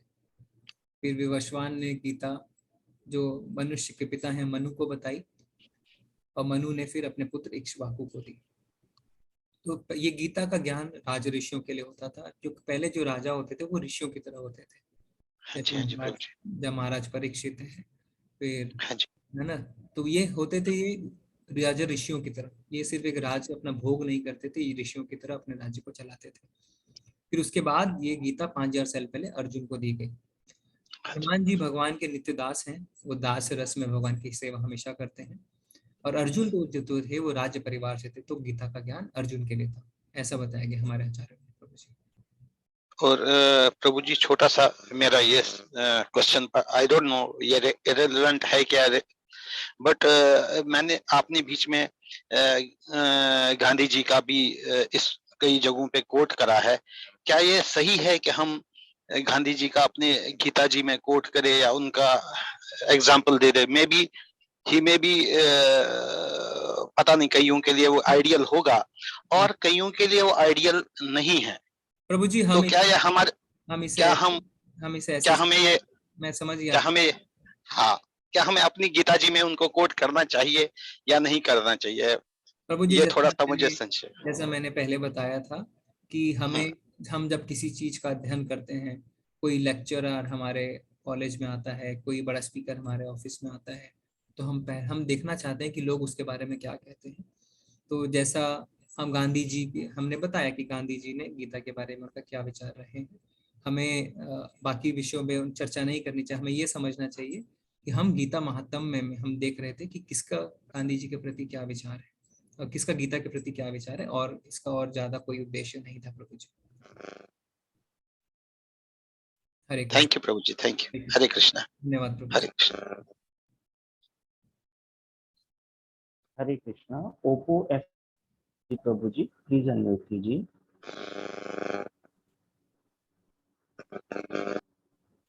Hello sir. जी प्रभु जी। हेलो। जी प्रभु मेरी जी, आवाज आ प्रश्न रही है? कीजिए। जी प्रभु जी, आ रही है।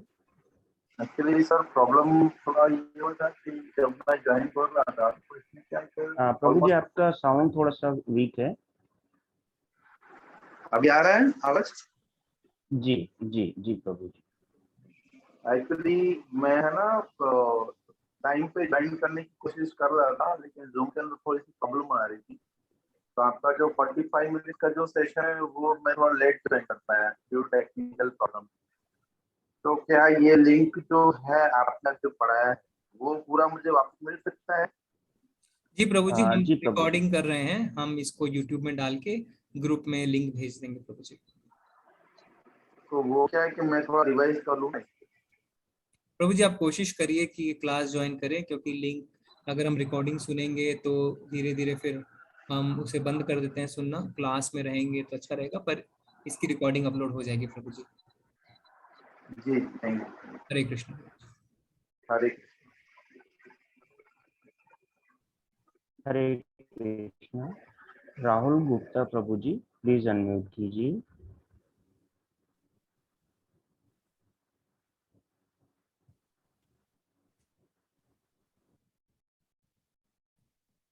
प्रभु जी उनकी आवाज नहीं आ रही है, इतने में चैट में से ले लेता हूँ। सबको बहुत अच्छा लगा, धन्यवाद। हरे कृष्ण प्रभु जी। हरे कृष्ण प्रभु। सर मेरा आपसे प्रश्न ये था, जैसे कि आपने अब गीता में लिखा हुआ है कि हमारा जैसे कुरुक्षेत्र की युद्ध भूमि में जो भी लड़ा, चाहे वो अच्छा था चाहे बुरा था, चाहे जिसने कर्म अच्छे किए बुरे किए, सबको स्वर्ग ही प्राप्त हुआ। तो क्या प्रभु जी इससे फिर उनको कर्म की फल की प्राप्ति नहीं मिलेगी? प्रभु जी कुरुक्षेत्र जो स्थल था, वो वहां पे गुरुओं ने बहुत तपस्या करी थी, और उस स्थान को एक वरदान था कि वहां जो जी प्रभु। मरेगा वो स्वर्ग जाएगा। और इसमें प्रभु जी कर्म की जो गति है वो बहुत विचित्र है, बहुत कॉम्प्लेक्स है। जी जैसे अगर आपको पता हो तो जो भगवान के वैकुंठ में द्वारपाल थे जय विजय, वो ही जी धरती पे आके उनसे युद्ध किया।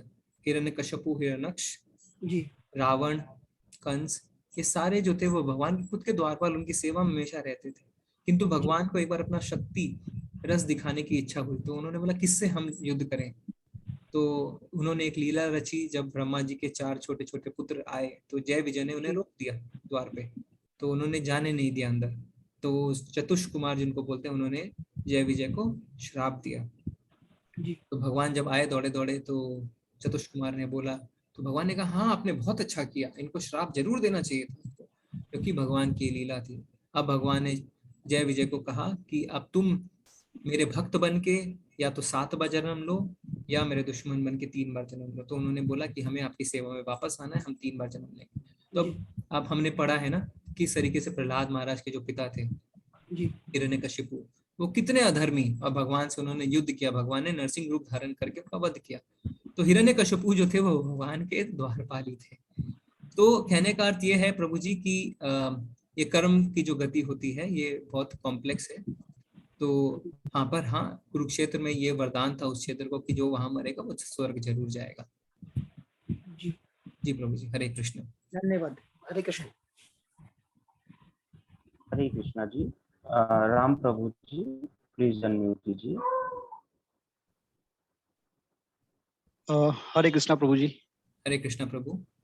मेरा एक क्वेश्चन था उस पे, जो आपने भी बताया कि 6 तरह के आतताई होते हैं, वैदिक धर्म में उल्लेख है, राइट? तो वो जो 6 आतताई है, जैसे दूसरे की जमीन हड़प लेना, ये तो इस प्रकार के गुणों वाले व्यक्ति से उस समय तो वो चलो आप वो युद्ध में थे, वो मार दिया, लेकिन अभी के समय में आप उससे कैसे निपटोगे? किस तरह के निपटने का आप सलाह दोगे? जी प्रभु जी, ये प्रश्न बहुत बार हमारे पास आता है, क्योंकि अक्सर हमारे जीवन में कोई ना कोई ऐसा व्यक्ति हमें जरूर मिलता है जो हमारे साथ कुछ ना कुछ बुरा किए हुए रहता है। तो हमें अपने देश और अपने स्थल, अपने स्थान के कानून को हमेशा मानते हुए चलना चाहिए। हम क्षत्रिय नहीं हैं, क्षत्रिय का एक धर्म अलग होता है, हम प्राय सब शूद्र हैं, हमारा एक धर्म अलग है। तो हमें कोशिश करनी चाहिए प्रभु जी कि हम जब तक इग्नोर कर सके हमें इग्नोर करना चाहिए, पर अगर ऐसा समय पे आता है कि हम इग्नोर नहीं कर सकते हैं तो हमें कानून के हिसाब से चलना चाहिए और हमेशा भगवान में पूरा आश्रय रखते हुए चलना चाहिए। इसका मतलब हमें दूरी बना के रखनी चाहिए, राइट? कि प्रभु जी हमें हमेशा, हम अपनी बुद्धि से कोई भी कार्य नहीं कर सकते हैं, हमारी बुद्धि बहुत लिमिटेड है। हमें इसलिए हमेशा कहते हैं कि गुरु, शास्त्र और साधु, गुरु यानी जो हमारे गुरु हैं, शास्त्र यानी जो हमारे शास्त्र, और साधु यानी जो भक्त हैं, इनके साथ में रहना चाहिए, इनसे चर्चा करनी चाहिए और फिर आगे कोई कदम उठाना चाहिए। हम भौतिक जीवन में रहते हैं, हमें भौतिक कार्य करने पड़ते हैं, पर साथ ही हम भगवान पे पूरी तरह आश्रित होकर भी कार्य कर सकते हैं प्रभु जी। धन्यवाद, धन्यवाद। हरे कृष्ण प्रभु जी। हरे कृष्णा प्रभु जी। हरे कृष्णा। मित्रा अनुराधा प्रभु जी, माता मैं जी प्लीज अनम्यूट चैट में कीजिए। से कुछ क्वेश्चन ले लेता हूँ। जी जी प्रभु जी। हाँ प्रभु जी, बहुत जनों को बहुत अच्छा लगा। वर्षा माता जी कह रहे हैं, पहले गीता नहीं पढ़ी, मुझे ये जानना है कि मुझे कैसे स्टार्ट करनी चाहिए। माता जी, अक्सर इस कोर्स में जो जुड़ते हैं, जब मैं भी जुड़ा था तो बस पता था भगवत गीता, मुझे कुछ नहीं पता था भगवत गीता के बारे में।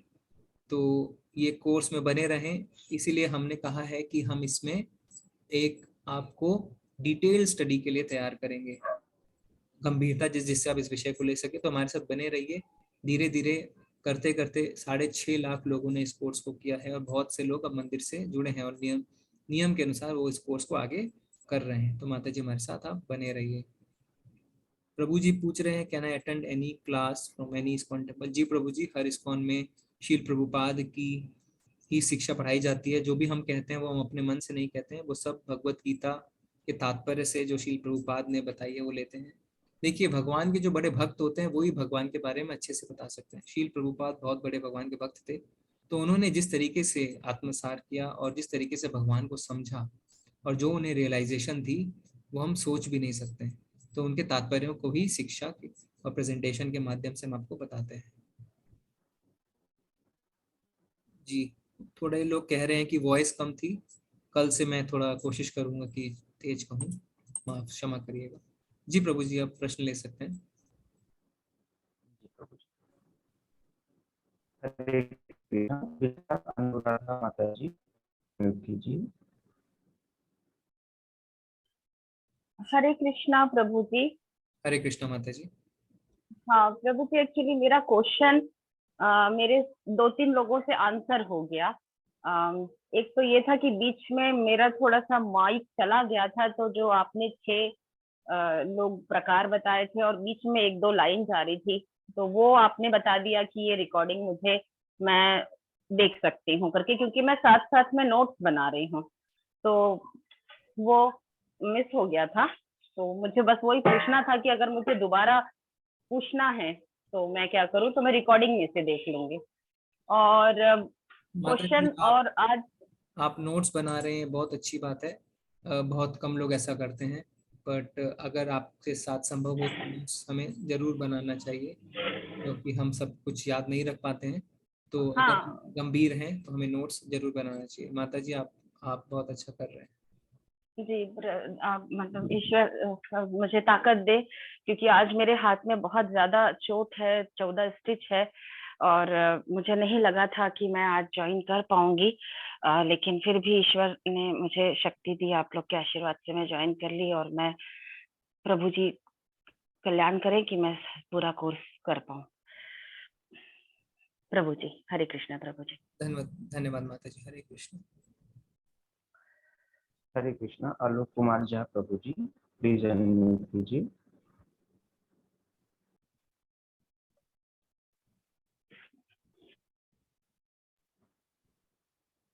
हरे कृष्णा, आलोक कुमार झा प्रभु जी। हाँ, हरे कृष्णा प्रभु जी। हरे कृष्णा प्रभु जी। सबसे पहले तो मैं आपको चरण वंदन करता हूँ सर, और इस चीज से मैं पहली बार जुड़ा हूँ, और ऐसे तो मैं पेशे से एक टीचर हूँ, और जहाँ तक रही बात गीता की, गीता तो मैंने पढ़ा लेकिन कभी समझ में नहीं आया कि इतना अथाह सागर है कि उसको जितना मैं पढ़ने की कोशिश करता हूँ उतना ज्यादा उसमें मैं उलझता जाता हूँ, और अध्याय कोशिश कर पढ़ता भी हूँ, हिंदी में है, संस्कृत में भी है, और वो लेकिन आपसे जो अभी मैंने सुना तो जिज्ञासा हो रही है कि मतलब बार बार सुनो उस चीज को, और आप बोलते रहे और सिर्फ सुनता रहूं, ऐसी भावना मेरे अंदर आई और बहुत ही अच्छा लगा प्रभु जी। धन्यवाद प्रभु जी, आपको अच्छा लगा। और प्रभु जी आपने सभी कहा कि भगवत गीता है, भगवान का गीत है। ये एक बॉलीवुड गीत और बॉलीवुड सॉन्ग की तरह नहीं है जो हमें कुछ समय के लिए अच्छा लगता है फिर हम बोर हो जाते हैं। ये भगवान का गीत है जो हमेशा हमें सुनने का मन करता है। और जो अगर हम सिर्फ अपनी बुद्धि से, अपने प्रयास से करेंगे भगवत गीता, तो शायद बहुत सालों बाद भी अगर हम समझ जाएं। पर अगर हम आचार्यों के लिखे तात्पर्य पढ़ेंगे, तो अगर आप Bhagavad Gita as it is जो शील प्रभुपाद जी ने लिखी है वो मंगवाते हैं, तो उसके तात्पर्य को जरूर पढ़ें, क्योंकि तात्पर्य को पढ़े बिना उन श्लोकों को समझना, उसके अर्थ को समझना बहुत मुश्किल है। तो प्रभु जी बहुत बहुत धन्यवाद। हरे कृष्ण। हरे कृष्ण प्रभु जी। हरे कृष्णा, अनमोल शर्मा प्रभु जी, प्लीज अनम्यूट कीजिए। हरे कृष्णा। मेरा एक सवाल था। जैसे मैंने गीता पहले भी पढ़ चुका हूँ मैं बहुत बार, बट जितनी बार पढ़ता हूँ एक नया सवाल आता है और हर एक अध्याय में एक नया सवाल उभर के आता है। तो आज के सेशन में मेरा ये सवाल है कि जैसे आपने कहा कि कुरुक्षेत्र एक धर्म क्षेत्र है, वहाँ पे जिसकी भी मृत्यु होती है वो स्वर्ग द्वार में जाते हैं, राइट? तो क्या ये कहना सही रहेगा कि कौरव जो इतने अधर्मी थे और उन्होंने इतना अधर्म किया या पाप किया या जो भी किया, क्या उनको भी स्वर्ग प्राप्त हुआ? जी प्रभु जी, हरे कृष्णा। स्वर्ग सबको मिला प्रभु जी, जो भी उस युद्ध स्थल में मारे गए। और आचार्य बताते हैं कि शास्त्रों में लिखा है कि कुरुक्षेत्र में 64 करोड़ लोग मारे गए थे। तो 64 करोड़ लोगों को स्वर्ग की प्राप्ति हुई थी।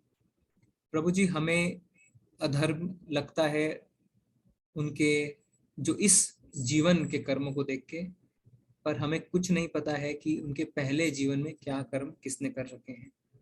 अब भीष्म पितामह वो कौरवों की ओर से लड़े, किंतु जब वो मृत्यु शैया पे थे, जब बाणों से उनका पूरा शरीर कष्ट में था, तो उन्होंने भगवान की इतनी सुंदर स्तुति की है जो श्रीमद् भागवतम में बहुत ही प्रसिद्ध प्रार्थनाओं में से आती है।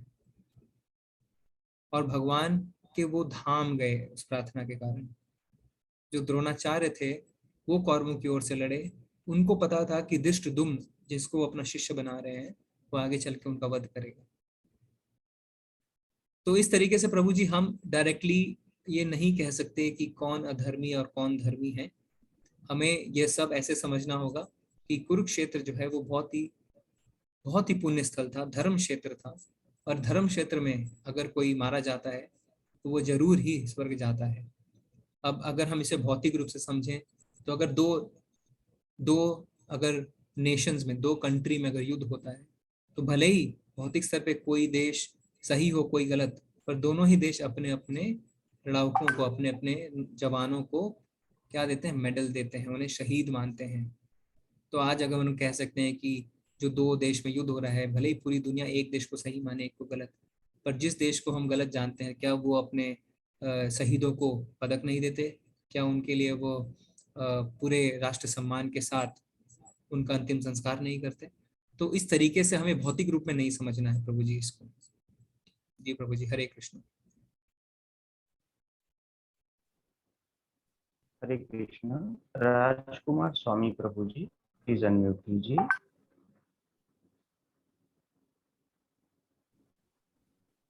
हरे कृष्णा प्रभु जी। हरे कृष्ण प्रभु जी।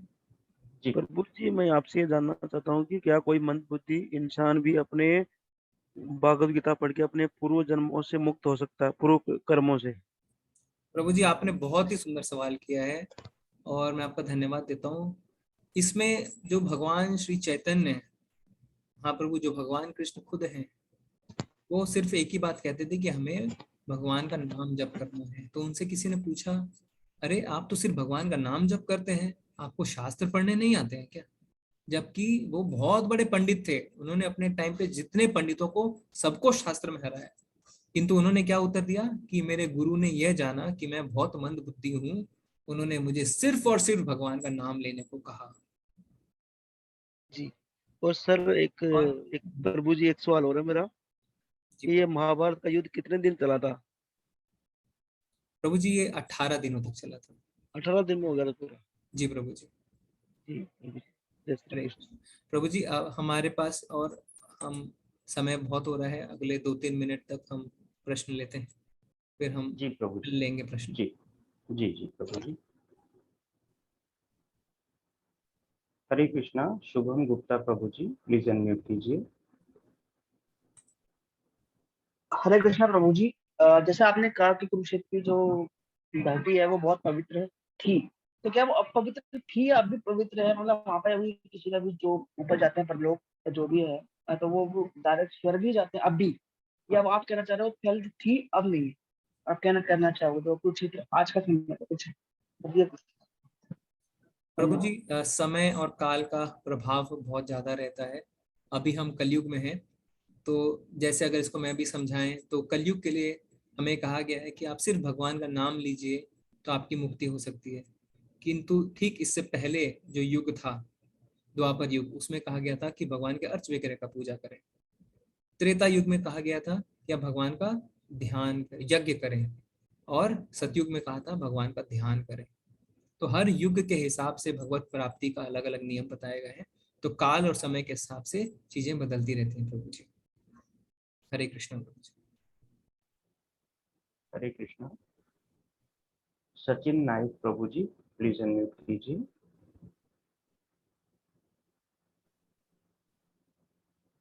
हरे कृष्णा प्रभु जी। हरे कृष्ण प्रभु जी।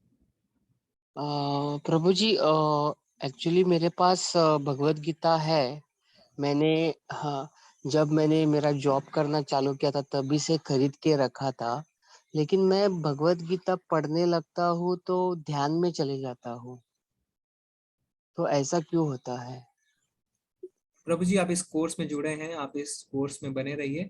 यहाँ पे हम आचार्यों द्वारा लिखे गए तात्पर्य के हिसाब से हम डिस्कशन करेंगे। जो बड़े आचार्य, जो बहुत बड़े भक्त हुए, उन्होंने भगवान को रियलाइज किया, उन्होंने भगवान की इतनी ज्यादा भक्ति करी कि हम सोच भी नहीं सकते हैं। अब देखिए, शील प्रभुपाद ने 108 मंदिर तैयार कर दिए, पूरे विश्व में हरि नाम संकीर्तन हो रहा है, जो हम सोच भी नहीं सकते।